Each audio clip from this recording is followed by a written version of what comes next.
Ça fait bientôt 6 mois que nous avons commencé la sensibilisation en direction de tous les religieux, ce n'est pas les musulmans seuls. On est en train de parcourir toutes les grandes mosquées du pays. Ensuite, les églises. Le dimanche passé, on était avec le clergé de Khozon. On a rencontré les fidèles et notre message est unique partout. Nous demandons aux imams et aux prêtres clergés de sensibiliser la population. Le vote, c'est une obligation. Un bon citoyen doit sortir de sa maison le jour du vote pour aller voter. Donc si tu ne votes pas, cela veut dire que tu es un mauvais citoyen. Ça, c'est le premier message. Le deuxième message, nous avons essayé d'expliquer aux fidèles qu'il ne s'agit pas d'aller manifester leur colère sur les voies publiques. C'est ça qui amène des problèmes. Si nous avons des exilés ou bien des détenus politiques, c'est des marches que les partisans ont organisées et le gouvernement a pris ses responsabilités. Nous, les politiciens, on n'a jamais accepté d'envoyer nos enfants, nos femmes, nos parents marcher sur les voies publiques. On partage de l'argent aux plus pauvres, 1000 francs, 2000 pour leur dire allez marcher.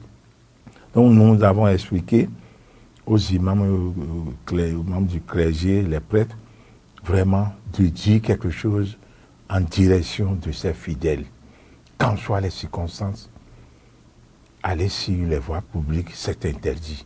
Nous ne pouvons pas organiser des meetings sans autorisation de l'administration, le maire, le préfet.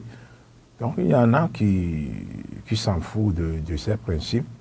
Et c'est ce que nous sommes en train de faire présentement. C'est un temps de sensibilisation. Le jour du scrutin, nous on leur a dit, il ne s'agit plus de prendre les chapeaux UPR, démocrates, etc., sur la tête pour aller voter. C'est interdit. Porter des t-shirts, si vous faites ça, cela veut dire que vous êtes en train de créer des problèmes aux responsables de ces partis. Sinon, les votes seront annulés. Donc vraiment, je demande très respectueusement aux fidèles de respecter ces principes. Mais si vous votez, vous devez rester pour voir le reste. Mais si vous n'avez pas intérêt à rester là, allez chez vous, se reposer. Je crois que les décomptes vont commencer à 17h. Vous quittez votre maison pour aller voir ce qu'il est en train de faire. Donc je leur conseille de ne pas provoquer les adversaires. Qu'est-ce que ça veut dire? Quelqu'un qui est parti voter et tu connais son rôle politique et tu commences à l'insulter, ce n'est pas bon. Et aussi, on ne peut pas donner les consignes de vote le jour du vote. C'est interdit. Il y en a qui restent à l'entrée dans une école ou bien dans un là où les gens sont appelés à aller voter. Il y en a qui restent au bord de la voie pour dire c'est ça que vous allez voter. C'est interdit. C'est interdit. Le jour du vote, il n'y a pas de campagne. Les campagnes vont terminer le vendredi à minuit. Donc, à partir de samedi, il n'y a plus de campagne. Et c'est ce que nous, à la Fondation, on est en train d'expliquer. Si les autres peuvent faire comme nous, et les responsables des partis, s'ils acceptent de sensibiliser leurs partisans, je crois qu'ils ne doivent pas avoir de problème. Je demande à la population, toute tendance, je parle des militants, toute tendance, tout confondu. Si tu n'es pas opposant, tu dois être mouvancier. Après tout, nous sommes les mêmes. Le Bénin est un et indivisible. Nous avons des parents un peu partout.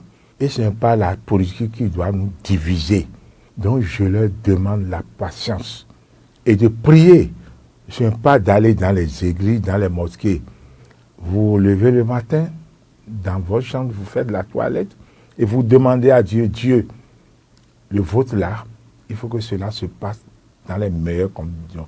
Le sang ne doit pas couler dans ce pays. Il n'y aura pas de violence. Donc, chacun de nous doit prier avant de sortir de sa maison. C'est l'appel que j'ai à lancer.